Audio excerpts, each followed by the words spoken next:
Hey everybody, how you doing? This is Coffee Jug, the bald ugly guy. Hey, so I've been sharing with you lots of videos in terms of what I provide the participants in a Makey workshop when they come to one of mine. I now want to share with you what I bring to my workshops. So depending on how far I'm traveling and the cost of that, I may limit some of these things. But as I'm preparing for my workshop here that I can load things into my car, I want to just share what I bring. My number one thought process as I start to think through the planning of what should I bring is this. What do I need so that any mental barrier that any educator brings to the workshop cannot be the reason they stop learning? So I try to think through all the roadblocks and places where teachers get frustrated, not just teachers, I should say adults, because sometimes I work with people who are outside the classroom experience. Anything that they would use as a roadblock to go, this is why I can't do it. This isn't going to work for me.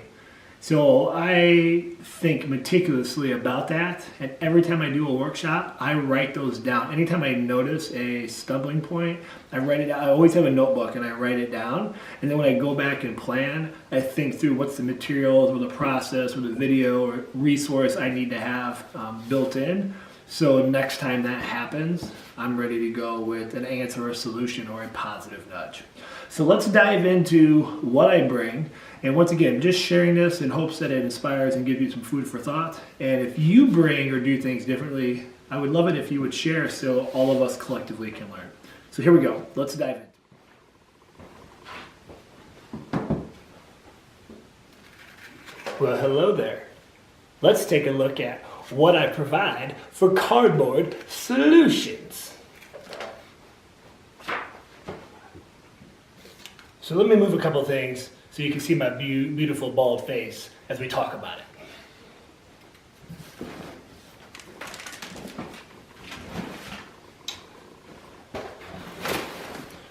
So something that I used to always do because it was easy was I always collected boxes. Primarily Amazon, because I bought stuff from Amazon every day. And I would just bring all sorts of boxes and just lay it out. I've since learned that limits the brain. What happens then is, as I'm working in workshops, not just Makey, but any kind of workshop that's hands-on and construction, is people see a box and they automatically think box. They think rectangular and they can't think in any other way. Or if they have a really great idea and they look over and all they see are boxes, they'll throw that idea out. And you'll watch the same thing happen with students. So, I do provide boxes because there are projects that do require it. So in here, I do bring a couple boxes, but I'm very limited. Like I'm talking like I bring like 4 or 5 and that's it because I don't want this to be the focal point.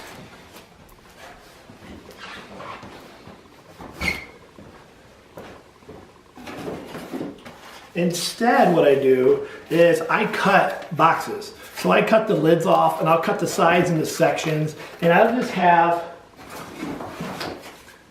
just all sorts of random pieces, circles and just a little bit. And the reason I do just a little bit is I want this to spark and be a catalyst for other ideas. So they're like, oh, I could use that. And then they usually leads to, do you mind if I cut that box up? And I'm like, absolutely, that's what it's there for.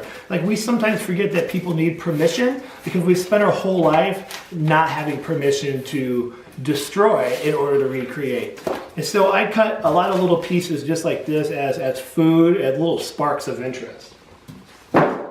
But what I found to be more powerful then is I cut those boxes up ahead of time. So I'll typically take boxes and I just cut every side and side panel and flap for to open and close the box. And I just have these out. And then I also will go through sometimes, if the money allows, and I buy these on Amazon. I have them linked in my workshop notes. It's like a blank canvas to me. And they could turn this into a box, they can build things up, it's easy to cut and manage, and it's easy to ship because they come wrapped up and you can ship them to your location. So I love these cardboard slots like here. The other thing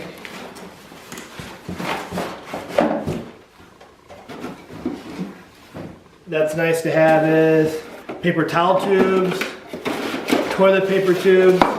So I collect these all the time. These are great to have, especially when you get people, if you share like 11 different ways to cut cardboard, that video, and they start to experiment with different structures and how we can strengthen our builds. These fly off the plate like crazy. And the last thing is I do like to provide poster tubes. So these are really cheap knockoff ones I buy on Amazon. They're not super sturdy, but they're sturdy enough to create, if we need to create tunnels or tubes, or you've seen probably the project like skee ball. These are just really nice to have around. So I will have these on hand also. And so this is what I bring when we think about cardboard, is how do we not create the materials in a visual way that inhibits the creativity. So don't just have the boxes, have flats, have circle pieces, different shapes out as just food for thought and inspiration. It's amazing what that can do.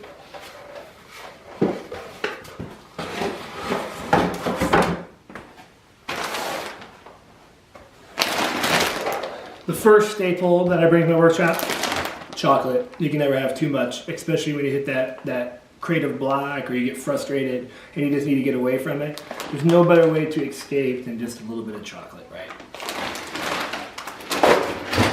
Now, I do like to bring a multimeter. I do a part at the very beginning when we talk about circuits, about how things are conductive and moisture and things like that. A lot of people ask about the Play-Doh.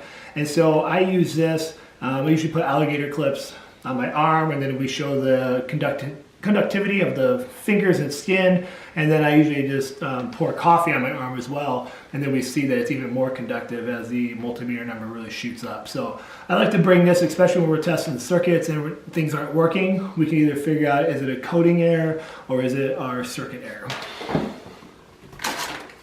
Hot glue guns.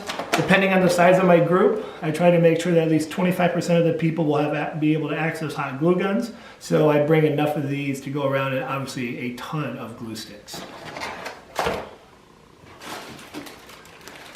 I bring bags for extra alligator clips. You will have people who will do amazing things and go above and beyond the confines of the simple alligator clips. You also might have people group together and create a bigger project, so they need extra alligator clips. You can also clip alligator clips together if you need a longer strand. And so I like to have these on hand in case people need them. And yes, I let them keep them if they actually create and do something more with them. I do bring a container, and in here just has model examples of projects that I want them to do. And so I have some pre-built 4-way touch controllers, another sensor plate using construction paper, another 4-way controller, my graphite example, another kind of wall example, the 1-button click. And so everything that we do in the morning in terms of developing an awareness for how the Makey works, I just keep those examples ready. And then I can just pull them out and show them right away if I need to do some sort of demo. I have another container that I bring with me, and these just have the extra supplies. And so I bring extra foam sheets already pre-cut, or a couple little strips here. Because it's Halloween, I've got extra foam boards. I've got extras of these pieces already pre-cut, the cardboard with the foil tape on them, in case they want to get right away into making switches. Or if I see someone struggling, I can just hand these out and do a quick demo. I've got a couple Easter eggs covered in foil. It's my favorite button to make. Extra rubber bands and just pieces of foil, and just some extra cardboard on standby in case something happens with my bigger cardboard supply. So it's kind of like a backup to a backup if I'm in a pinch. This container, I make sure that we've got plenty of rulers so people can measure and do cutting of the cardboard. My zip snip tool just cuts cardboard like butter. Plenty of scissors, a hole punch. These are great for different projects that we need to do. I do bring my canary knives for cutting the cardboard because it just makes life so much easier and better. And I have a compass cutter so we can cut circles nice and neat. So I've got all these kind of tools in one bin. so we have those on the standby.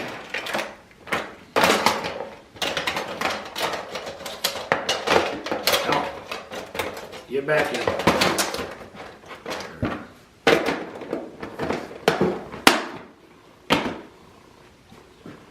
I always have an extra roll of the foil tape. This is what I prefer over the little tiny copper tape. This is a godsend here. Plenty of duct tape for projects. I always bring a couple extra Makeys with me in case there's a late registration or one isn't working. It's always good to have some on standby.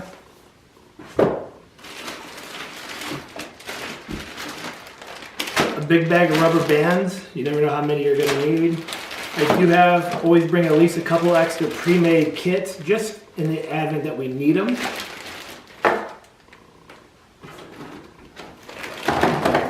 I bring a ton of foil. You can never have too much foil, especially for our bigger projects. I'm working on one right now. I'm going to be working at building one while they're working, and it's going to require a ton of foil. If you have a lot out, people are more willing to use it. If I have just one sheet out, they won't use it. Extra cardstock. Just some more cardboard strips. I do bring extra copper tape in case we need it for some reason. Note cards. These are great to do some just different activities depending on what they want to do. I always bring my own supply of Expo markers. I can't tell you how many times I've been to places and they don't have markers. My extra Easter eggs, actually these can go in this container over here. I'm telling you, man, Easter eggs in foil, key to life when it comes to Makey. I also bring extra wire, so in case we need to wire up some projects beyond the scope of the alligator clips, we have that.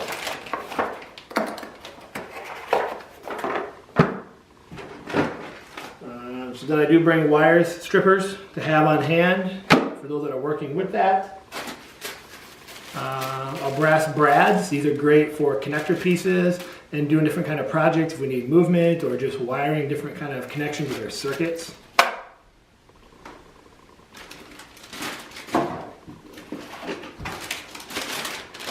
I bring paint brushes, and I also bring a tub of acrylic paints that I have just between my daughter and work and everything else. So if we want to paint or design anything, we can make something look super nice.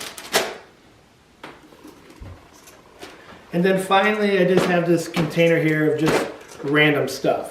So I've got extra batteries and battery packs, extra graphite pencils, pencil sharpeners, extra box cutters, more pencils. I bring 9-volt batteries. I've got some bare conductive paint pens, which are nice to have. I always bring LED lights for projects, which means I also bring some resistors in case we need to do that. Some more extra box cutters, and then I have extra Play-Doh just in case we need that. So I try to make sure I have extra of everything just in the case that we need it. And that's really about it. So this all fits into one big huge container. And so I will package all that into containers, so I'm only carrying one thing, and that seems to work pretty well. So this is what I bring with me.